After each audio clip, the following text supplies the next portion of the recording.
क्या बॉबी पंवार का टिहरी लोकसभा सीट से जीतना जरूरी है और क्या टिहरी लोकसभा सीट पर ही बॉबी पंवार के आने से उत्तराखंड को कुछ लाभ प्राप्त होंगे? जी हाँ, बात सिर्फ टिहरी लोकसभा सीट की नहीं है बल्कि पूरे उत्तराखंड की पांचों लोकसभा सीट की है। इसलिए इस वीडियो को जितने भी लोग देख रहे हैं वो इस वीडियो को पूरा देखें। यदि वो उत्तराखंडी हैं तो इस वीडियो को जरूर देखेगा, क्योंकि इस वीडियो में हम बहुत मुद्दों पर चर्चा करने वाले हैं। क्या बॉबी पंवार जरूरी है? बॉबी पंवार यदि जीतते हैं तो उससे क्या लाभ प्राप्त होंगे और लोग बॉबी पंवार के समर्थन में क्यों हैं?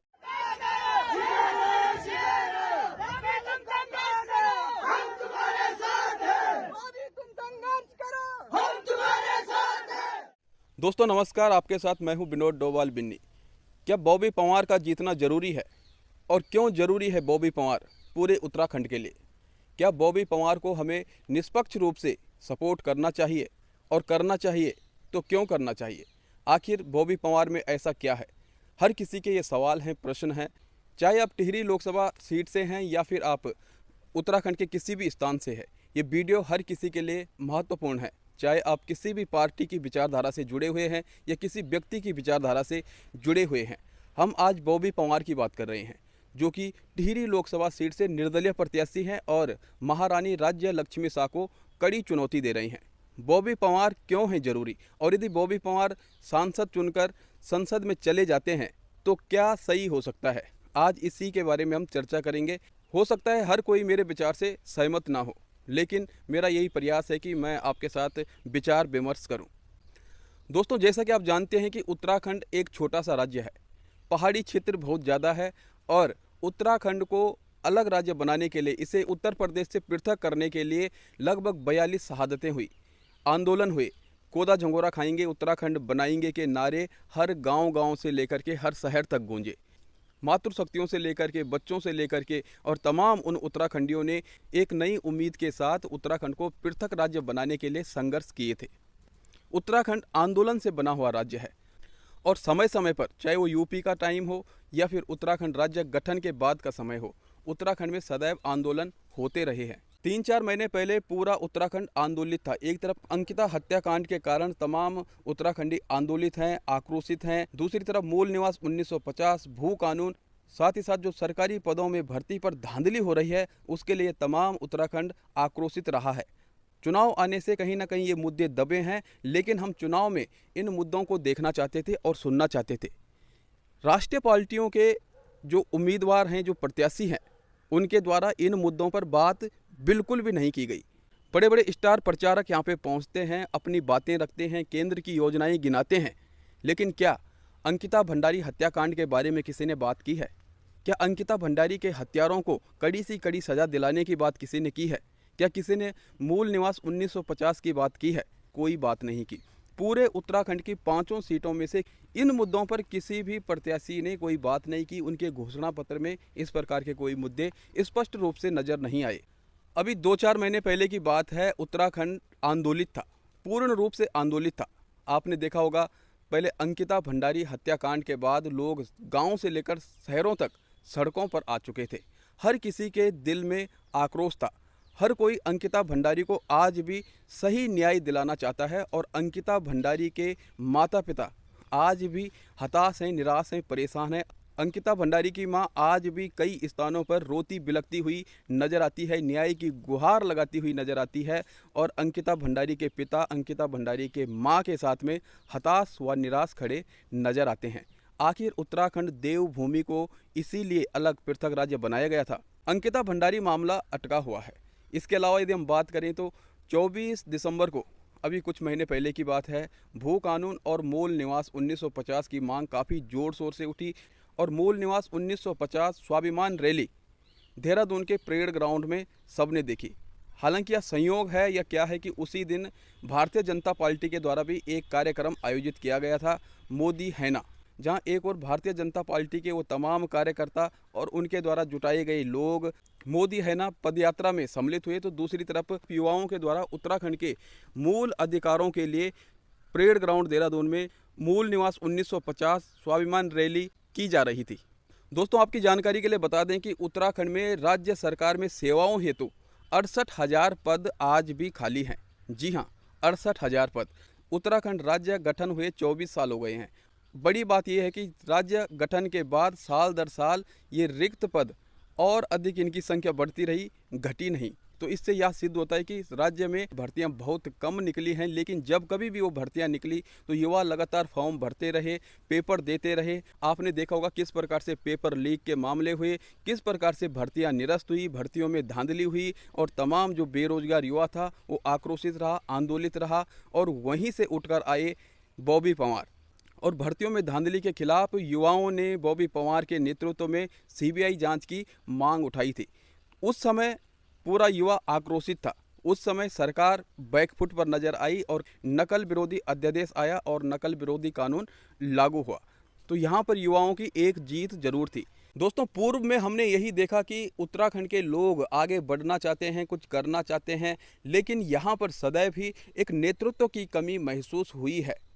बॉबी पंवार ने जिस प्रकार से उत्तराखंड में पेपर लीक के बाद भर्तियों में धांधली के खिलाफ जिस प्रकार से बिगुल बजाया, जिस प्रकार से अलख जगाया, जिस प्रकार से तमाम युवाओं को प्रेरित किया, आक्रोशित किया, उन्हें उनके अधिकारों के बारे में समझाया, बताया, तो एक उम्मीद जगी है कि इस उत्तराखंड में एक नेतृत्व ऐसा जरूर है जिसके पीछे विद्वान लोग जुड़ सकते हैं, जिसके पीछे युवा जुनून जुड़ सकता है, जिसके पीछे अनुभवी लोग जुड़ सकते हैं, जिसके पीछे एक उम्मीद खड़ी हो सकती है।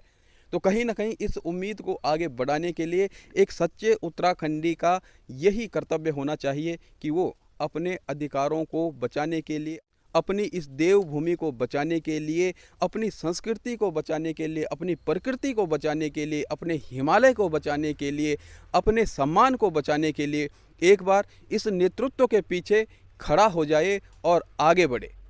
बात आज सिर्फ बॉबी पंवार के चुनाव लड़ने की नहीं है, बात सिर्फ आज लोकसभा चुनाव की नहीं है, बात सिर्फ नरेंद्र मोदी जी की नहीं है। हम मोदी जी के विरोधी नहीं हैं, हम कांग्रेस के विरोधी नहीं हैं और ना ही हम भारतीय जनता पार्टी के विरोधी हैं। हम जहां पर जो व्यक्ति या जो पार्टी सही निर्णय लेती है, हम वहीं पे उसके साथ खड़े हो जाते हैं, क्योंकि राष्ट्र निर्माण में हर व्यक्ति, हर पार्टी अपनी अपनी तरफ से अपनी भागीदारी निभाती है।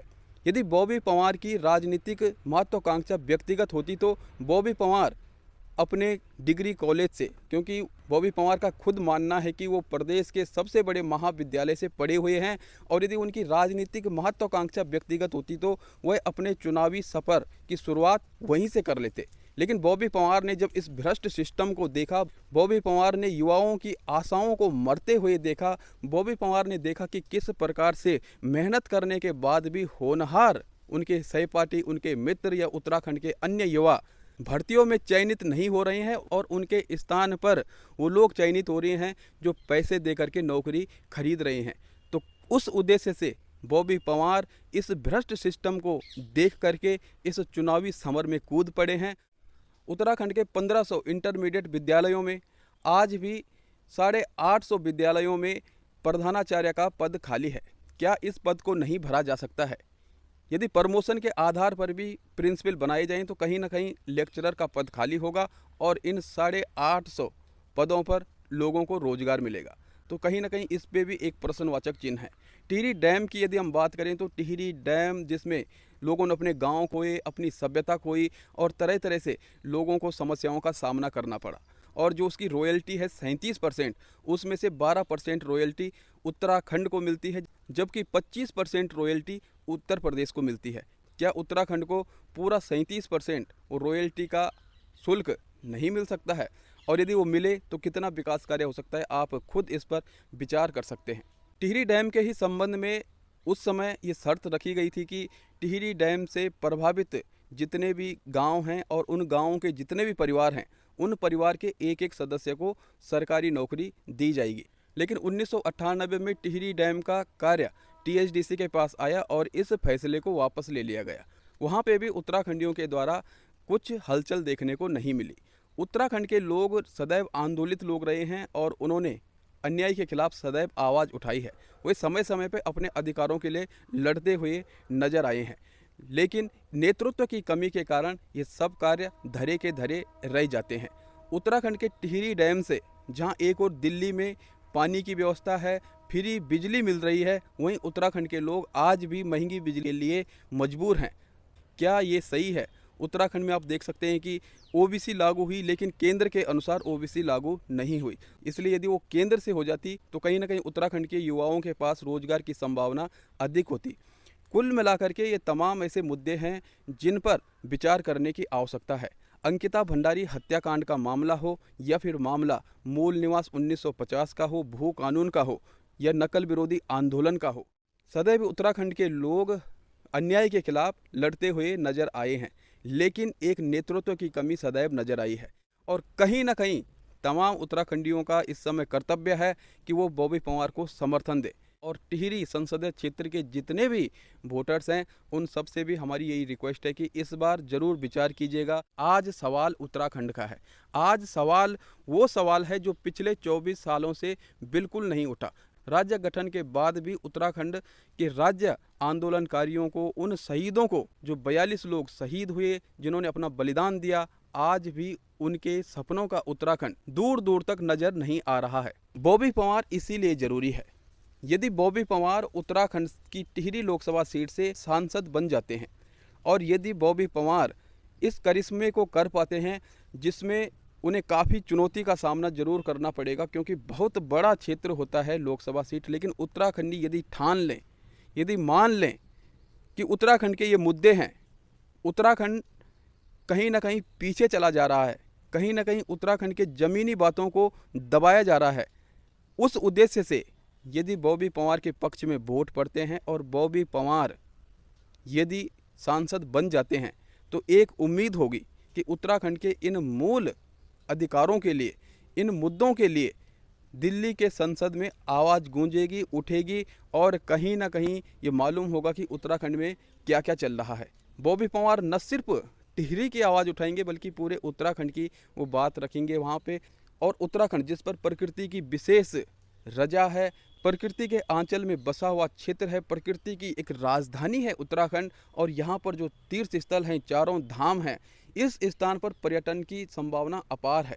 तो बॉबी पंवार इन मुद्दों पर आएंगे क्योंकि टिहरी झील के आसपास से लेकर के और जो तमाम क्षेत्र हैं वहाँ पर न सिर्फ वो रोजगार की संभावनाओं को तलाशेंगे बल्कि क्षेत्रीय लोगों को वहाँ पर रोजगार में स्थापित करने में मदद करेंगे।